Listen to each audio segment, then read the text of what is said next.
वेदाविनाश श्लोक 21। वेदाविनाशिनं नित्यं य एनमजमव्ययम् कथं स पुरुषः पार्थ कम घातयति हन्तिकम्। पार्थ, जो पुरुष इस आत्मा को नाश रहित, नित्य, अजन्मा और अव्यय जानता है, वह पुरुष कैसे किसको मरवाता है और कैसे किसको मारता है।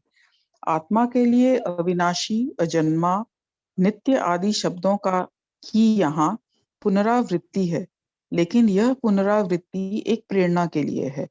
गीता प्रेरणा केवल पढ़कर जानकारी ले लेने मात्र से पूर्ण नहीं हो जाती, वैसा करने का आग्रह रहता है। यही संकेत यहाँ है। पहले आत्मा का ऐसा स्वरूप है, उसकी जानकारी हो गई, लेकिन यहाँ तो जो इस स्वरूप को जान लेता है, उसकी स्थिति का संकेत एवं उत्साहवर्धन है। जिसकी ऐसी अनुभूति बन गई कि आत्मा न मरता है न मारता है, वह भला क्यों किसी को मारेगा और मरवाएगा। आज के बढ़ते आतंकी दौर में बहुत आवश्यक है गीता की ऐसी जागरूक तत्व प्रेरणाएं। ढीलापन छोड़ें, अज्ञान छोड़ें और स्वयं को ऐसी गीता प्रेरणाओं से जोड़ें। अविनाशी नित्य जो जाने इसे, अक्षय अजन्मा भी माने इसे, मरवाएगा क्यों किसी को भी यह, किसी को भी वह, मारेगा भी कैसे समझ के यह।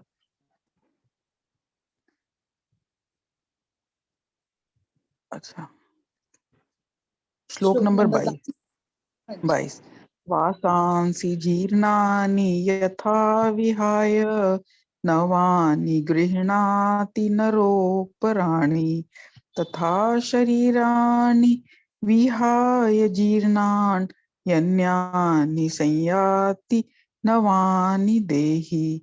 जैसे मनुष्य पुराने वस्त्रों को त्याग कर दूसरे नए वस्त्र ग्रहण करता है, वैसे ही जीवात्मा पुराने शरीर को त्याग कर दूसरे नए शरीर को प्राप्त होता है। वस्त्र पुराने जैसे छोड़कर पहनता है इंसान नए वस्त्र, जीवात्मा भी यूं ही बदले तन, छोड़े पुराना नया ले पहन। स्वाभाविक सी शंका सामने आती है इस श्लोक का अध्ययन करते ही। वस्त्र तो पुराने होने पर छोड़े गए, लेकिन बचपन यौवन में जो देह त्याग कर जाते हैं, कैसे स्वीकार किया जाए कि शरीर पुराना हो गया था, छोड़ दिया गया नया धारण करने के लिए। वृद्धावस्था में जब शरीर जीर्ण स्थिति में होता है, यह बात तब तो उपयुक्त लगती है, लेकिन बाल्यकाल यौवन में तो नहीं। कभी कभी वस्त्र बहुत पुराना जीर्ण शीर्ण स्थिति में पहुंचता है, तब छोड़ा जाता है, लेकिन सर्वदा ऐसा नहीं होता। कभी कभी कुछ दिन पहनकर ही उससे पुराना समझकर छोड़ दिया जाता है। किसी किसी की दृष्टि में वस्त्र फटने की स्थिति में होने पर भी पुराना होता है, किंतु ऐसी ही स्थिति सदैव और सबके लिए नहीं है। गाड़ी खरीदी, कुछ समय चलाई, बेच दी और नई ले ली। देखने वालों की दृष्टि में यह रहा कि अभी तो नई थी गाड़ी, लेकिन जिसने ली उसे लगा अब ये पुरानी हो गई, छोड़ दी, नई धारण कर ली। देखने वालों को लगता है कि शरीर अभी कहाँ पुराना हो गया, अभी तो बचपन, यौवन या प्रौढ़ स्थिति में था, लेकिन जीवात्मा के लिए वह शरीर पुराना हो चुका था, क्योंकि जितना संबंध इस शरीर के माध्यम से पूरा करना था और जितने ऋणानु ऋणानुबंध इस शरीर के द्वारा पूरे होने थे, वह हो गए। स्मरणीय है कि जीवात्मा वही शरीर धारण करता है जहां जिसके द्वारा जितने संबंध, अधूरी इच्छाएं या ऋणानुबंध पूरे होने होते हैं। संबंध पूर्ति वहां उस शरीर के माध्यम से पूरे होते ही जीव की दृष्टि में वह शरीर पुराना हो जाता है और आगे पुनः जहां अन्य नए संबंध अनुबंध होते हैं, वहां नया शरीर धारण करता है यह जीव। इसलिए यहाँ केवल शरीर की आयु का प्रश्न नहीं, जीवात्मा के पुराने नए संस्कार संबंध, ऋण अनुबंध का भाव है। आवागमन का यह सारा खेल जीव का है। शरीर वैसे ही नाशवान, मृत्यु के समय उसका खेल तो पूरी तरह समाप्त, और आत्मा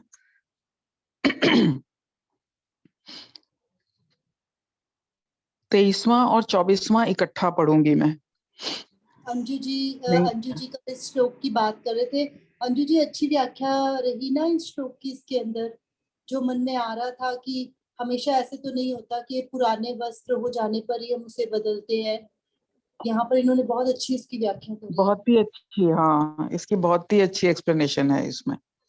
मुझे डाउट था, वो क्लियर हो गया इसको पढ़ने से कि हाँ, जीव पे डिपेंड करता है कि उसके लिए अगर वो पुराना हो गया है तो वो उसको चेंज कर लेता है ना। ये करना, बोला। हाँ हाँ हाँ, मतलब उस उनके साथ यहाँ जितना पर ना संबंध मुझे था वो पूरा करके। जी, यहाँ मुझे ये भी लग रहा है कि the way one leaves the world, जैसे कि किसी की डेथ कैसे होती है, क्योंकि कई बार हम देखते हैं कि बहुत ज्यादा यंग एज में ही लोग चले जाते हैं। किसी को कोई हाँ, बीमारी नहीं भी होती है तो भी वो चले जाते हैं, है चले ना। कोई जाते हैं, बिल्कुल साइलेंट अटैक, मतलब रात को सोए और सुबह उठे नहीं, ऐसा भी होता है कईयों के साथ। हो सो जाता है, हाँ, मतलब वेरियस वेज उन्होंने बताए कि इस तरह से शरीर जो है वो छोड़ा जाता है। ये जरूरी नहीं है कि हाँ हमारे, मतलब जैसे कपड़े पुराने होने पर ही हम बदलते हैं।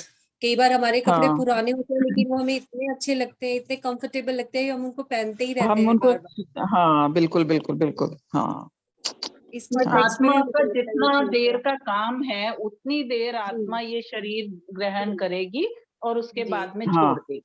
जी ये छोड़ देगी, हाँ मतलब हाँ कि जितनी हाँ देर का काम हमारी आत्मा को करना है उतनी देर काम करके फिर चाहे हम आज चले जाएं या कल चले जाएं या जितनी देर तक बिल्कुल काम बिल्कुल खत्म नहीं होता तब बिल्कुल, तक। हम्म। हाँ। नैनं छिन्दन्ति शस्त्राणि, नैनं दहति पावकः, न चैनं क्लेदयन्त्यापो, न शोषयति मारुतः। अच्छेद्योऽयमदाह्योऽयमक्लेद्यो शोष्य एव च, नित्यः सर्वगतः स्थाणु, प्रचलोऽयं सनातनः। इस आत्मा को शस्त्र काट नहीं सकते, इसको आग जला नहीं सकती, जल गला नहीं सकता और वायु सुखा नहीं सकता, क्योंकि यह आत्मा अछेद्य है, अदाह्य है, अक्लेद्य और अशोष्य है, तथा यह आत्मा नित्य सर्वव्यापी, अचल स्थिर रहने वाला और सनातन है। अर्जुन युद्ध में सगे संबंधियों की संभावित मृत्यु देखकर भयभीत था। भगवान श्री कृष्ण को विभिन्न प्रकार से वास्तविकता की तस्वीर दिखा रहे हैं ताकि उसका यह भय दूर हो जाए। आत्मचिंतन ही सही अर्थों में मृत्यु से, अर्थों में आत्म आत्मचिंतन ही सही अर्थों में मृत्यु के भय से बचा सकता है। इसलिए गीता के इन श्लोकों ने अनेकों को इस भय से ऊपर उठाया, जीवन और जीवन में अपने कर्तव्य के प्रति सजग जागरूक बनाया। शहीद भगत सिंह को हंसते हंसते अपने राष्ट्र के लिए फांसी का फंदा चूमने के पीछे इसी गीतोक्त भाव की प्रेरणा थी। शस्त्र से न कट सके आत्मा, न ही आग भी इसको जला सकती, गीला न कर पाए पानी इसे, वायु भी इसको सुखा न सके। आत्म तत्व की अजरता अमरता। शरीर 5 तत्वों से बना है, तत्वों के द्वारा प्रभावित होता है, हो सकता है, लेकिन आत्मा तो इससे अतीत है, इसलिए इन तत्वों का प्रभाव वहां नहीं। शस्त्र जितने भी हैं वे पृथ्वी तत्व से ही निर्मित हैं। उसके पश्चात अग्नि, जल, वायु, ये 3 तत्व यहाँ कहे गए। आकाश अपने आप में बिल्कुल अक्रिय है और सत्ताहीन है, इसलिए आकाश की यहाँ बात नहीं। ये तत्व उस आम तत्व से ही प्रकाशित हैं, इनकी वहां तक पहुंच ही नहीं, तब इनके आत्म तत्व पर अपना प्रभाव डालने की तो बात ही कहाँ। आत्मा तो अदाह्य, अछेद्य, अक्लेद्य और अशोष्य है, कटती नहीं और न जलती ही है, नहीं सूखती गीली होती है, होती न यह, सर्वव्यापी है रहने वाली सदा, सनातन अचल स्वभाव इसका। तर्क की बात, आत्मा नित्य है, आत्मा का अस्तित्व सदा से है, सदा से था, है और रहेगा। आत्मा सर्वव्यापी है, उसका कोई और छोर या सीमा नहीं। नाश उसी का होता है जो ससीम है। 17वें श्लोक में श्री भगवान स्पष्ट कर चुके हैं, अविनाशी उसे जानो जिससे यह संपूर्ण जगत व्याप्त है।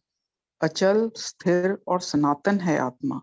वायु सुखा तो क्या हिला भी नहीं सकता, क्योंकि आत्मा तो अचल और स्थिर है, इसमें हिलने की क्रिया तक नहीं। ऐसा कोई भी समय नहीं था जब आत्मा आत्म तत्व नहीं था। ऐसा कोई भी समय नहीं होगा जब आत्म तत्व नहीं होगा। यह सदा से था, है और रहेगा। सबसे अतीत, सबसे अप्रभावी, न काल का, न स्थान की सीमाओं का, न किसी तत्व का और न ही किसी स्थिति परिस्थिति का वहां तनिक भी प्रभाव है। भय और शोक से निवृत्त जब जब तक इस परिवर्तनशील विकारी नाशवान शरीर से संबद्ध होकर इसी को अपना मानते रहेंगे, तब तक भय और शोक पीछा नहीं छोड़ेंगे। शोक स्थान सहस्त्राणि भय स्थान शतानि च दिवसे दिवसे मूढ़ माविशन्ति न पंडिताः। महाभारतकार कहते हैं कि अज्ञानी के लिए नित्य प्रति हजारों शोक के और सैकड़ों भय के कारण है, विचारवान के लिए नहीं। अज्ञानी वही है जो शरीर को ही सब कुछ मानता है। विचारवान वह है जो शरीर में रहकर भी स्वयं को आत्म भाव में स्थित रखता है, जो इस भेद को जान लेता है कि शरीर ने टिकना नहीं, आत्मा ने मिटना नहीं, इसलिए एक रूप एक रस जीवन के लिए स्वयं को आत्म भाव में ही रखता है। वास्तव में वही पंडित है, वही वास्तविक ज्ञानवान विचारवान है। 25वां 25th श्लोक। बट कितना कोइंसिडेंस है कि आज भगत सिंह जी की आज शहीदी दिवस है और आज जो हमने श्लोक पढ़ा उसी में उन्होंने बोला नैनम छिन्दन्ति शस्त्राणि की भगत सिंह जी के लिए ये प्रेरणा दायक था। हाँ। कितना बड़ा कोइंसिडेंस है। बहुत ही अच्छा लगा जब आपने ये पढ़ा कि आज ही के दिन हमने ऐसे ही बुक ये वाली खोली और इसमें से हम वो पढ़ना शुरू कर दिया, तो हमें तो कुछ चिंता करने की जरूरत ही नहीं है। भगवान जी को सब कुछ पता है कि उन्हें किस समय क्या हमसे करवाना है और क्या करना है, तो वो कर ही रहे हैं हर तरह से ना। बहुत अच्छा लगा। आगे पढ़ना है या फिर आज इतना ही रखें? 25 वाला छोटा सा है, ये मैं पढ़ लेती हूँ, फिर 25 तक पूरे हो जाएंगे। ठीक है। अव्यक्तोऽयमचिन्त्योऽयमविकार्योऽयमुच्यते तस्मादेवं विदित्वैनं नानुशोचितुमर्हसि। यह आत्मा अव्यक्त है, अचिंत्य है और यह आत्मा विकार रहित कहा जाता है। इससे हे अर्जुन, इस आत्मा को उपर्युक्त प्रकार से जानकर तू शोक करने के योग्य नहीं है, अर्थात शोक करना तुझे उचित नहीं है। आत्मा यद्यपि सब प्रकार से परिभाषाओं की सीमा से अतीत है, तथापि गीता वक्ता आत्मा के स्वरूप का चित्रण अपने ढंग से संकेतों द्वारा कर रहे हैं। यह एक अच्छी प्रेरणा है। इससे आत्म तत्व को समझने, अनात्म से अलिप्त रहने और वास्तविकता की ओर वृत्ति के आकृष्ट होने में अच्छा सहयोग मिल सकता है। वस्तुतः इस पूरे प्रकरण का मुख्य अभिप्राय भी यही है। येन केन प्रकारेण वृत्ति आत्मोन्मुखी बन जाए अथवा अंतर्मुखी हो जाए। आत्मा अव्यक्त है, अर्थात इंद्रिय शरीर बाहर के पदार्थों आदि की भांति इसे चर्म चक्षुओं से नहीं देखा जा सकता। मन के चिंतन से ही अतीत है यह तत्व। यद्यपि चिंतन उस तत्व को अनुभव करने में सहायक है। विकार शरीर में है, मन में है, प्रकृति में है, लेकिन आत्मा पूर्णतया विकार रहित है, विकारों से अतीत है। न इंद्रिय और न यह मन का विषय, न ही कभी किंचित बदलता है। यह समझ करके ऐसा अब अर्जुन तुझे नहीं शोक करना कभी चाहिए। शोक शरीरों तक सिमटे रहने में है। आत्म तत्व को इस प्रकार जान लेने से शोक का प्रश्न ही नहीं। किसी भी प्रकार से इस समय अर्जुन को शोक रहित करना है। इसी भाव से भगवान श्री कृष्ण अर्जुन के धरातल पर आकर अपने उपदेश को एक अलग दिशा दे रहे हैं। हो गया।